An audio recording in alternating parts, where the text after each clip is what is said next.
Welcome to the final part of Digital Defenders, the first storyline of Units. I'm AJ, and this video will be chronicling the 7th and final arc of the storyline, which is basically the epilogue. Now you might be wondering, Jerry has been freed, the D-Reaper is in captivity, Takara won, again. Well, really the first time it was Henry that defeated the D-Reaper, but teamwork makes the dream work.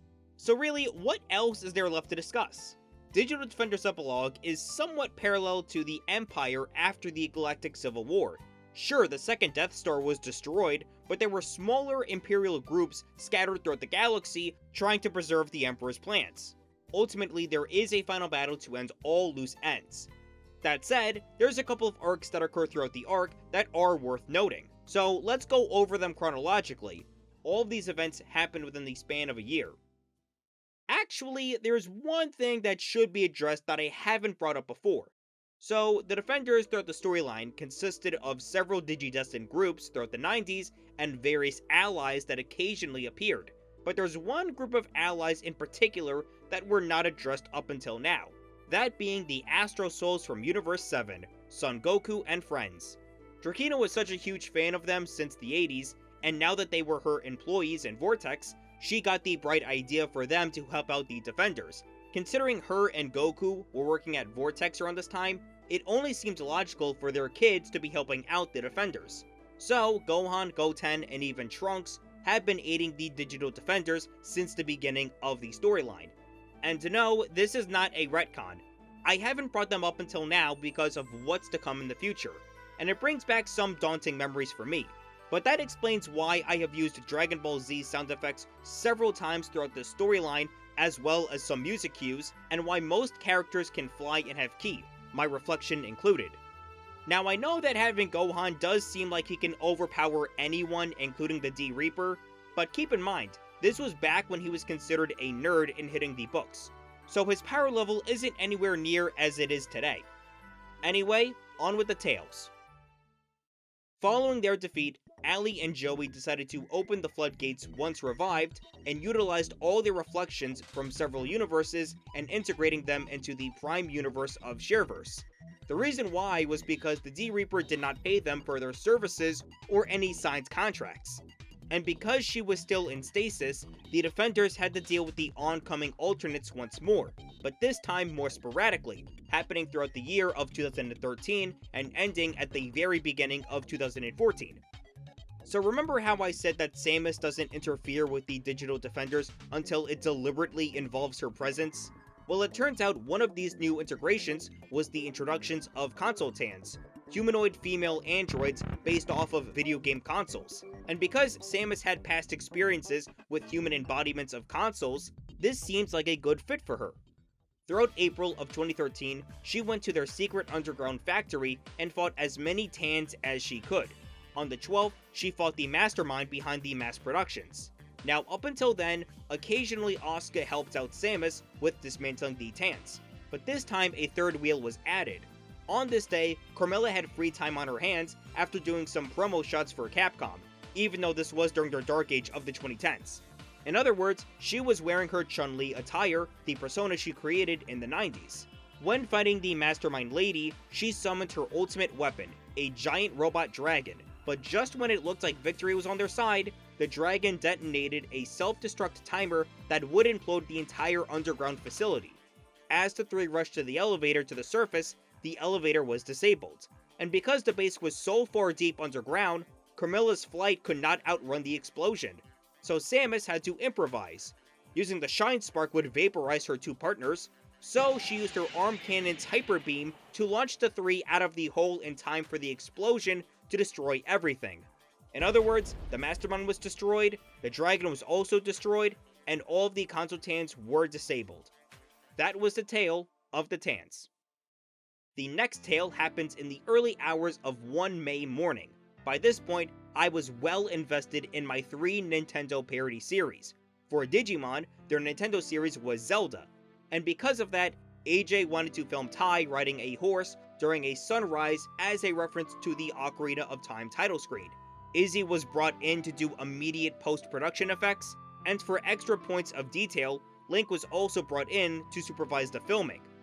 But as the stars in the sky started to fade, one began to shine brighter and was careening towards Earth.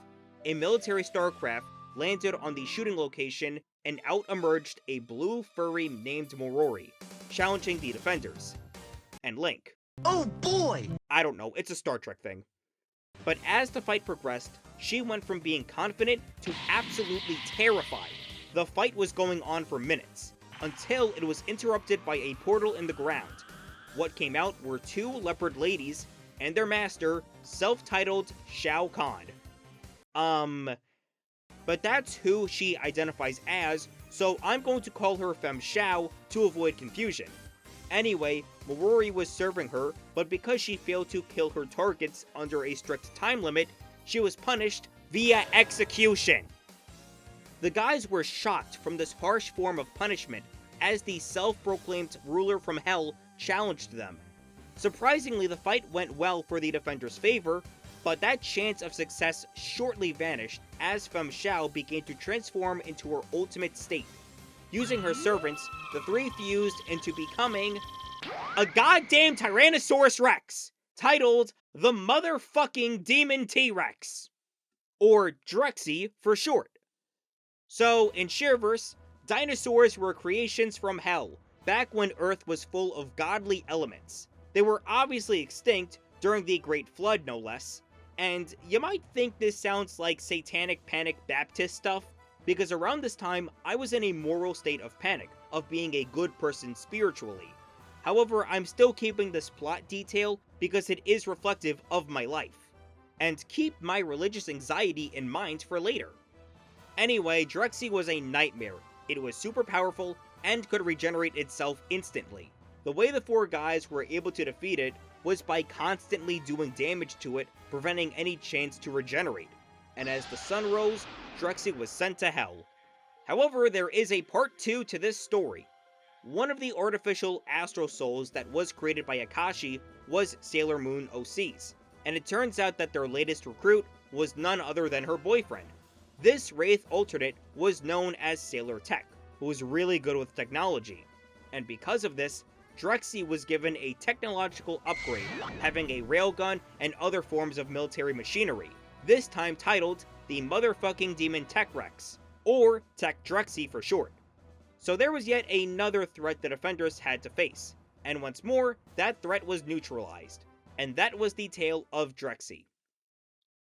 The next tale jumps forward to November, as Gatomon was well adjusted into being the astral co-owner of the Disney alignment for a year. Granted, she would have to deal with the threats of Neo Disney in the next year, but for now, things were quiet. Now, you might be wondering, why does Gatomon stay in her Lilithmon form? It's pretty simple. When she wrote the contract to become the astral co-owner of the company, she was in her Lilithmon form. So really, it's kind of brand integrity for her to be in that form whenever she's at work. On the night before Thanksgiving, there was a noise complaint going on around Animal Kingdom, so she grabbed a couple of employees and investigated. What they found was a giant wolf creature harassing the animals on a full moon. With no time to waste, they attacked it. But with this creature in strength, it was overpowering them. But that's when Lilithmon got the upper hand and used her corroded claw and energy blast to kill it. But right before it died, she noticed a woman standing in its place, before fading from sight. When the employees rushed to their boss, she turned out fine without any symptoms. Whatever this creature was, it was certainly not any artificial astral soul they had faced before, or any other reflection that was manifested by Allie or Joey. And that was the tale of the Jackal. And thus, we come across the final story of the epilogue. Akashi and Wraith decided to merge all their alternate forms into one pairing that can transform into any of their previous forms. Additionally, they retooled their ultimate forms to being more original, rather than Nintendo Astral Souls.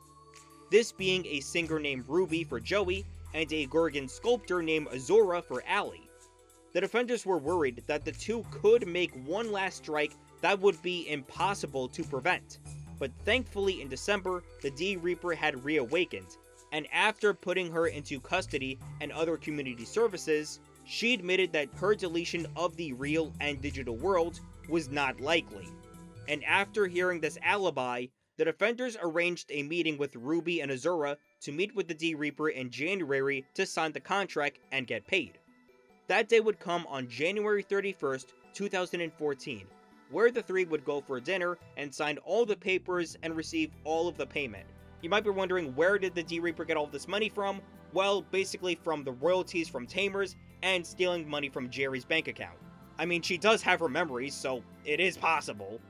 But as dinner came to a close, Ruby and Azura asked for one more fight to call it even. They requested the two most important members of the Defenders, Takato and Samus. But because Samus wouldn't fight a random Gorgon, she would instead be pitted against a Wraith alternate posing as Aisha Clan from Outlaw Star. This would be a perfect fit because the real Aisha was friends with people from the Lilat system who were also friends with Samus. But after this fight, both teams would call it even. And that would be the end, right? The D-Reaper understands she'll always lose and lives a free woman. Allie and Joey are in a good relationship with the Defenders. So we're done, right? Well, not quite. The next morning, my reflection had to attend a Saturday morning class to go over his ACT test. When AJ walked out, he got jumped by none other than Aisha. He was already aware of what happened the night before, so he assumed that the treaty was off. But it turns out, this was the real Aisha Clan. She too was aware of what happened last night, and felt that Wraith was a poser and wanted to prove to everyone that she was stronger, hence going after a member of the Defenders that was considered the weakest member of the team. It doesn't make any sense, but hey, that's Aisha for you. She doesn't make any sense. Drakina saw this fight as good content for Vortex and for her son, as she allowed the fight to happen while filming it for Astral Souls. Now, even though Aisha is self-proclaimed indestructible, she did put up a good fight. However, both fighters grew tired. That's when she realized that Goku was working for the Weird Bug Lady, and that Weird Bug Lady was her opponent's mom. But more so, she instantly recognized Goku. She explains that the Outlaw Star crew had been living in a low income years after they stopped working for Toonami, which explains how she knows Goku. The Defenders did feel sympathy for the respected galaxy travelers and tried to find a way to help. Eventually, the Disney, Subcoral, and Great War Alignment put their heads together, using Asuka and her adopted digital monster niece as the ultimate deciding factors. Because of the alignment for Outlaw Star, the Great War Alignment, there was a local zoo that shared the alignment that would be perfect for the group to recover their finances, with Aisha's name being in the contract as the Astral Soul owner. And using all of the remaining funds from the organization and the D-Reaper walking free, there was no need to keep the organization around. On that night of February 1st, the Digital Defenders disbanded, knowing fully well that the digital world was in safe hands once again. 2 weeks later, AJ had a talk with his astral parents proposing to cut all ties with the Z-Fighters. I didn't feel safe or comfortable with this form of content due to my religious fear, so I thought what would be the best way to get rid of it. So, I got rid of everything. That also meant cutting everyone off of Ki Energy for fighting, and canceling the Mario parody series that used Gohan and Goten. While my Reflections mother wasn't comfortable with it at first, she would have to learn the hard way with the finale of Fox Kids Special. And so, that is the tale of the epilogue. Kind of a bummer way to end this storyline, but this is in fact reflective of what I went through at the end. I didn't want to look at Dragon Ball anymore because I was afraid that I was going to go to hell. Which is kind of ironic because I still watched Digimon after that, and my replacement for Dragon Ball was One Piece, which used devil fruits, so I don't know. I still go back to Dragon Ball time and time again, but I'm not as obsessed with it as I was back then. Anyway, to close things off, Digital Defenders is the first storyline of Units, and because of that, it basically opens up Pandora's box for many more artificial reflection astral souls from DeviantArt to appear and conflict in Shareverse.